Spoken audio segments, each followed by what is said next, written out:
Third, nako, miski po si Senator Chis Escudero, hindi po nagustuhan ang banat ng Vice Presidente sa ating presidente. Umpisang-umpisa pa lang po, unbecoming. Kumbaga, hindi kaaya-aya, hindi nauugba, o hindi tugma, no? Yung mga sinabi ng Vice Presidente sa ating presidente. Kung ano-ano kasi yung naging marites ng BP dun eh.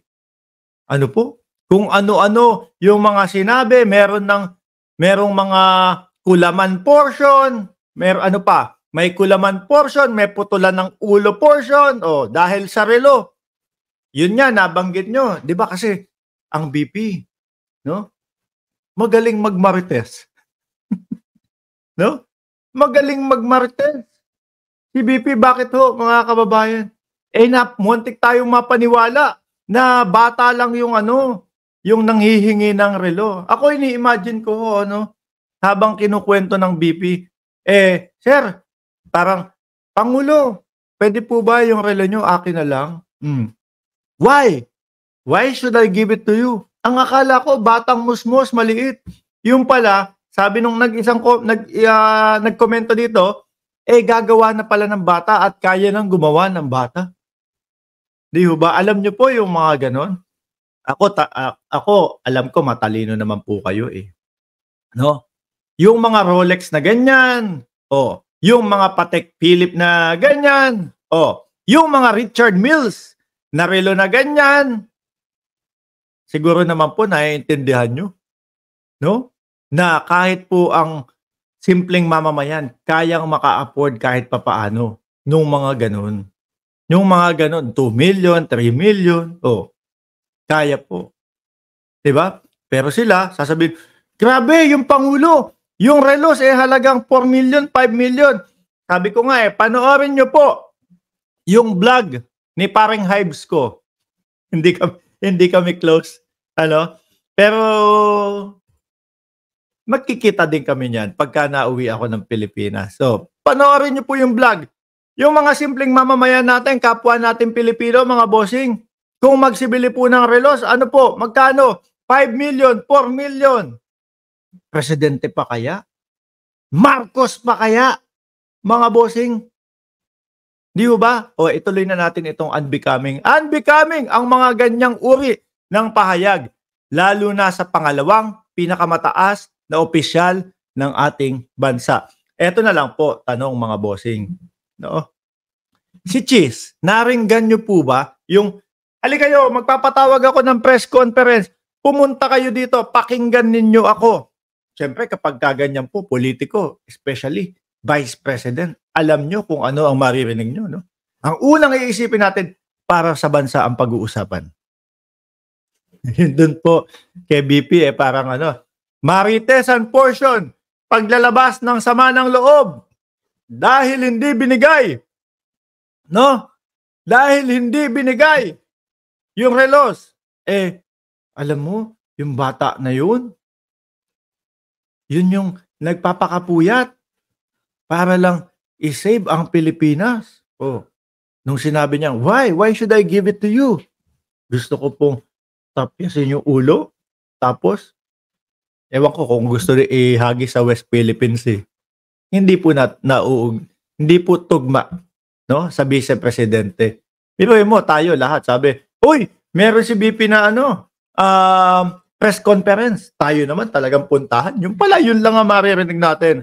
The Maritesan portion. Yung mga DDS vlogger, sabi, ang galing ng BP, akala nila, matotroll nila si BP. Si BP ang nang troll sa kanila. Kasi hirap na po ipagtanggol mga bossing eh. Diba Sir Archie Beroya? Ang hirap na ipagtanggol nun.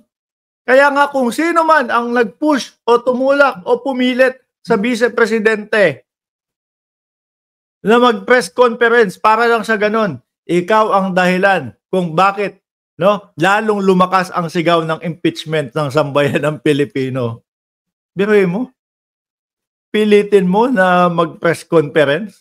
Tas ganon ang sasabihin? Yari na.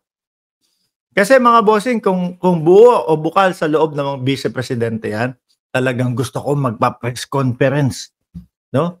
Para masagot lahat itong mga ito. Hmm. Eh, usapang bayan yan.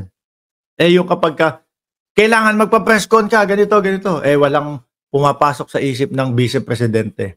Bahala na, magkwento na lang ako dun. Di ba?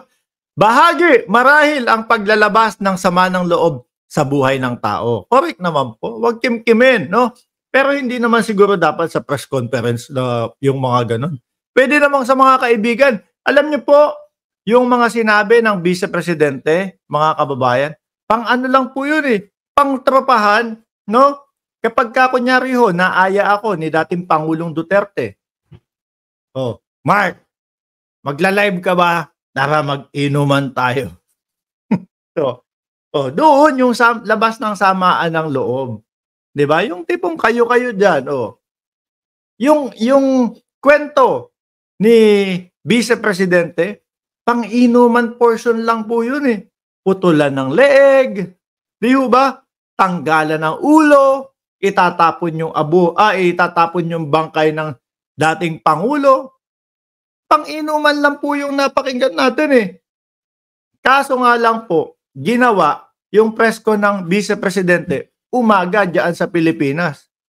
Eh, paano niyo naman masasabayan? 'Di ba? Kayo kagigising niyo lang tapos yung kwentuhan pang-inuman. 'Di ho ba?